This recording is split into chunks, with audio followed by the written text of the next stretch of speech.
Hi, నమస్తే. Leela Prasanna Kumari, Shri Giza pyramid spiritual society. ఈరోజు topic ఏంటంటే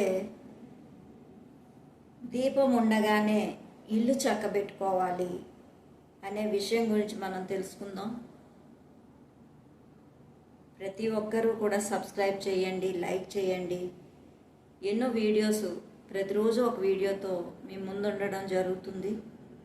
మీరు తప్పకుండా ఈ వీడియోస్ అన్నిటినీ స్వీకరించి మీ జీవితాల్లో ఇంకా అద్భుతంగా జీవించడానికి అనువైన సూత్రాలను తెలుసుకోండి. ఓకే ఫ్రెండ్స్, ఈరోజు దీపం ఉండగానే ఇల్లు చక్కబెట్టుకోవాలి అనే విషయంపై కొన్ని విషయాలు తెలుసుకుందాం. దీపం ఉండగానే ఇల్లు చక్కబెట్టుకోవాలంటే వెలుగు ఉండగానే మన ఇంట్లో పనులన్నీ చేసుకోవాలి. ఆ దీపం ఆరిపోయిందనుకోండి, మనకేమీ కనిపించదు. కనిపించలేనప్పుడు మనం ఏ పనులు కూడా చేసుకోలేము. ఆ కాంతిలో మనం పనులు చేసుకోగలం. కాంతి లేనప్పుడు మనం ఏ పనులు కూడా చేసుకోలేము. అలాగే మన జీవితంలో కూడా మన శరీరం ఉన్నప్పుడే ఆత్మ సాధన అనేది చేసుకోవడానికి అనువైన సమయము. ఉన్నప్పుడు దాని విలువ తెలియదు. ఎవరైనా ఒక మనిషి చనిపోతే ఆ మనిషి గురించి ఏవో విషయాలు చెప్పుకుంటూ ఆ మనిషి మాయమైపోతూ ఉంటాడు. వారి గురించి ఎన్నో కథలుగా చెప్పుకుంటూ ఉంటారు. కానీ ఆ మనిషి ఆ రోజుతో అతని చాప్టర్ అయిపోయింది. భూమి మీద నూకలు చెల్లిపోయా అంటారు. ఉన్నప్పుడు వాళ్ళు ఏం సాధించారు అంటే ఏమీ లేదు. అంటే మనతో పాటు పట్టుకెళ్లాల్సింది ఏది కూడా చెయ్యలేదు. మనతో పాటు పట్టుకెళ్ళగలిగింది ఏంటంటే ఆ జ్ఞానము, ఆత్మజ్ఞానం మాత్రమే. మనకి భూమి మీద రకరకాల సదుపాయాలు కావాలి, రకరకాల సుఖాలు కావాలి, రకరకాల భోగాలు కావాలి. అన్నిటినీ ఎంజాయ్ చేయాలంటే డబ్బు ప్రధానమే. కానీ ఆ డబ్బే కారణం కాకూడదు. దాంతోపాటు మన జీవితంలో ధ్యానం అనేది యాడ్ చేసుకుంటే ప్రతిరోజు ఒక 1 అవర్ సాధన చేయగలిగితే, గ్రాడ్యువల్గా 5 నిమిషాలు సాధన చేస్తూ ఒక 1 అవర్ వరకు ఆ ధ్యాన సాధన మొదలుపెట్టినప్పుడు నీ శరీరం విలువ, నీ ఆత్మ విలువ, ఈ భూమి మీదకి ఎందుకు వచ్చాం, ఈ అన్ని విషయాల గురించి మనం తెలుసుకోగలుగుతాం. తెలుసుకున్నప్పుడే ఒక పిల్లవాడు స్కూల్లోకి వెళ్ళినప్పుడు వాడికి చదువు తాలూకా అవసరం ఎంతుంది, చదువుకుంటే ఏమవుతుంది అన్నది అర్థమైనప్పుడే ఆ పిల్లవాడు చదువు బాగా చదువుతాడు. దాని గురించి ఏమీ తెలియనప్పుడు వెళ్తాడే, ఎంజాయ్ చేసి వచ్చేస్తాడు అంతే. అలాగే మనం భూమి మీదకి తిన్నామా, ఉన్నామా, తెల్లవారిందా, సంపాదించుకున్నామా, అయిపోయింది అంతే. ఆ రకంగా కాకుండా మనం భూమి మీదకి వచ్చిన వర్క్ని సార్థకత చేసుకోవాలంటే మన శరీరం ఉన్నప్పుడే ఆత్మ సాధన చేయడం. ఇదే దీపం ఉండగానే ఇల్లు చక్కబెట్టుకోవడం అంటే. శరీరం పోయాక, చనిపోయాక చాలామంది ఆ పైన తిరుగుతూ ఉంటారు, అయ్యో నేను ఉన్నప్పుడు సాధన చేయలేదే అని. చాలామంది బాధపడుతూ ఎన్నో ఆత్మలు తిరుగుతూ ఉంటాయి. అటు పైలోకానికి వెళ్ళలేక, ఇటు కింద ఉండలేక, ఆ మధ్య కింద ఉండడానికి శరీరం ఉండదు.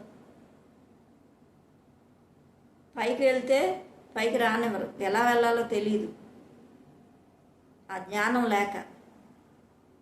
ఎప్పుడైతే ఆత్మజ్ఞానం మీకు తెలిసిందో అప్పుడు మనల్ని మనం తెలుసుకుంటూ ఇహలోకంలోని పరలోకంలో కూడా ముక్తిని సాధించడం అనేది జరుగుతూ ఉంటుంది. మనల్ని మనం ఎప్పటికప్పుడు సరి చేసుకుంటూ ఉండాలి. ఆ సరి చేసుకునే నేపథ్యంలో శరీరాన్ని బాగా చూసుకోవాలి, ఆరోగ్యవంతంగా చూసుకోవాలంటే ఈ శరీరం అనే దేహం అనే దేవాలయంలో మాంసాహారం లేకుండా అమృతమైన ఆహారమైన శాకాహారంతోనే నింపాలి.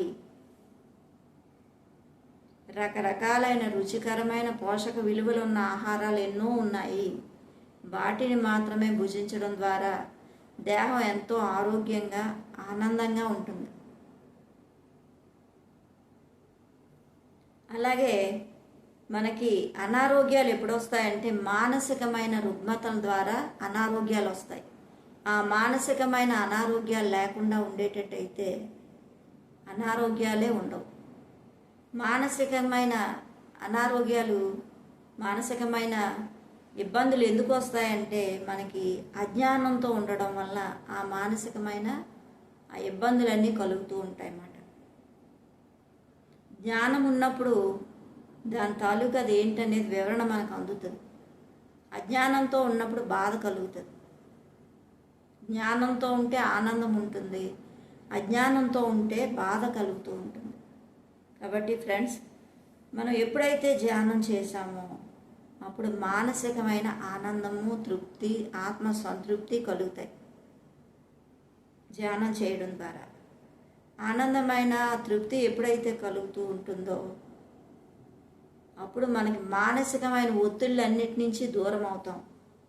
ఆ దూరం అయితే ఆరోగ్యం, సంపూర్ణమైన ఆరోగ్యం ఉంటుంది. ఏదైనా సమస్య వచ్చినప్పుడు దాని గురించి ఆలోచిస్తూ ఉండడం వల్లే అనారోగ్య పాలవుతాము మనం.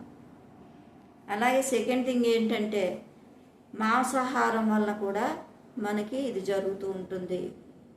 కాబట్టి ఈ రెండిటి పట్ల మనం ఎప్పుడైతే జాగ్రత్త తీసుకున్నామో అప్పుడు మనం సంపూర్ణమైన ఆరోగ్యం, సంపూర్ణమైన ఆనందం, భూమి మీదకి వచ్చిన మన ఆత్మజ్ఞానం గురించి తెలుసుకుంటూ జీవితంలో దుఃఖరాహిత్య స్థితిని పొందుతూ మనకి చేతనైంది, మనకి తెలిసిన విషయాలు 10 మందికి అందించడం ద్వారా మనల్ని మనం తీర్చిదిద్దుకుంటూ ఎంతో సకల సంతోషాలతో, ఆనందాలతో, భోగాలతో వర్ధిల్లుతూ, సుఖ సంపదలతో వర్ధిల్లుతూ మీరే సృష్టికర్తలు అవుతూ ఈ జీవితాన్ని పండించుకుంటారు వైభవపేతంగా.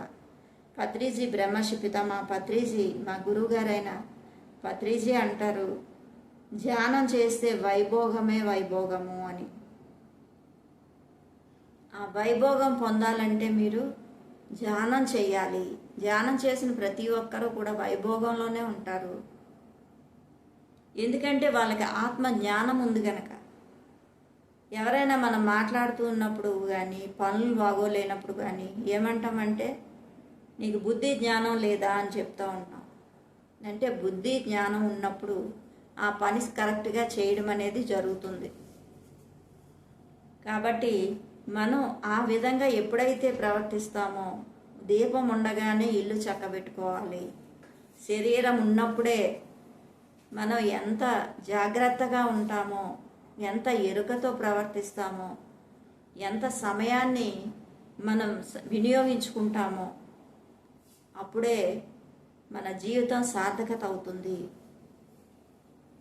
కాబట్టి ఫ్రెండ్స్, ప్రతి ఒక్కరూ కూడా మన జీవితం తాలూకా లక్ష్యం ఏంటి, భూమి మీదకి వచ్చిన పర్పస్ ఏంటి, మనం ఎందుకు బ్రతుకుతున్నాము, ఎందుకు చనిపోతున్నాము, ఈ మధ్యలో మనం ఏం నేర్చుకోవాలి అనే విషయాల గురించి ఆలోచించడం ద్వారా, ఆ ధ్యాన సాధన చేయడం ద్వారా మనకి ఇవన్నీ విషయాల గురించి అర్థం అవుతూ ఉంటాయి. సపోజ్ మనకి కళ్ళు ఉన్నప్పుడు కంటి తాలూకా విలువ తెలియదు. ఆ కంటి చూపు పోయినప్పుడు ఆ కంటి తాలూకా విలువ తెలుస్తుంది. ఎందుకంటే ఉన్నప్పుడు దాని విలువ తెలియదు కనుక. అది లేనప్పుడు అయ్యో ఈ కంటి కనిపించలేదు అనుకుంటూ ఉంటాం. ఆ ఉన్నప్పుడు జాగ్రత్త తీసుకున్నట్లయితే ఆ ఇబ్బంది అనేది మనకు కలగదు. కాబట్టి ప్రతి అవయవం కూడా ఎంతో ఎంతో అద్భుతమే. మనకి సృష్టి చేసినప్పుడు ఒక కంటితో అన్నిటినీ చూస్తున్నాం, ఆ ముక్కుతో గాలి తీస్తున్నాం, నోటితో ఎన్నో మాటలు, మంచి మాటలు చెప్తున్నాం, చెవులతో ఎన్నో వింటున్నాం. ఈ శరీరంతో ఎన్నో పనులు చేస్తూ ఉన్నాము. ఇవన్నీ అద్భుతాలే. ఈ అద్భుతాలని గ్రహించడానికి కూడా మనకి జ్ఞానం ఉండాలి. ఆ జ్ఞానం ఉండాలంటే ఆత్మజ్ఞానం ఉన్నప్పుడే ఇవన్నీ అర్థమవుతాయి. ఇవన్నీ చాలా అవసరమైనవి. మన భూమి మీదకి ఈ పరికరాలను తీసుకొని, శరీరం అనే వాహనం తీసుకొని ఆత్మజ్ఞానం పొందడానికి వచ్చాం సుమా అనేది అర్థమవుతుంది. అదే దీపం ఉండగానే ఇల్లు చక్కబెట్టుకోవాలి. అదే చనిపోయిన తర్వాత అయ్యో అని చెప్పి ఎన్నో ఆత్మలు తిరుగుతూ ఉన్నాయి, నేను ఉన్నప్పుడు ఆ ఆత్మజ్ఞానాన్ని తీసుకోలేకపోయానే అని చెప్పి. అలా అని అవి పైకి వెళ్ళలేకపోతాయి జ్ఞానం లేక. మధ్యలో కొట్టుమిట్లాడుతూ ఉంటాయి. ఎందుకంటే మధ్యలో ఎందుకుంటాయంటే నాది అనే వ్యామోహంతో ఉంటాయి. చనిపోయేటప్పుడు ఎక్కువ సంపాదించేయడం, ఈ సంపాదన ఏమవుతుంది, ఎవరు తింటారు అని చెప్పి దాని మీద, అలాగే బంధాల్లోని, అలాగే ప్రతి వస్తువు పట్ల ప్రేమను పెంచుకోవడంతో వాళ్ళు ఆ నాది అనే వ్యామోహాలతో ఉండడంతో పైకి వెళ్ళలేకపోతారు. అలా అని కిందకి రాలేరు. ఈ విధంగా వాళ్ళ జన్మని ఎటు కాకుండా చేసుకుంటారు. అలా కాకుండా ఎరుకతో ధ్యాన సాధన చేస్తూ ఏది అవసరమైంది భూమి మీద అన్నీ అవసరమైనయే, కానీ ఏది ఎంతవరకు వాడాలి, ఏది అత్యవసరంగా వాడాలి, దేని గురించి మనం ఎంత ఎక్కువగా తెలుసుకోవాలి, ఈ అన్ని విషయాల గురించి మనం ఎప్పుడైతే అర్థమవుతూ ఉంటుందో అప్పుడు జీవితాన్ని సార్థకత చేసుకోగలము. అన్నిటికంటే ముఖ్యమైనది ఆత్మజ్ఞానం ఎప్పుడైతే తెలుసుకున్నామో అప్పుడు ఆ జ్ఞానాన్ని అద్భుతంగా మనం మన జీవితాలను అద్భుతంగా పండించుకోగలుగుతాము. Thank you very much. ప్రతి ఒక్కరూ లైక్ చేయండి, సబ్స్క్రైబ్ చేయండి. Thank you very much.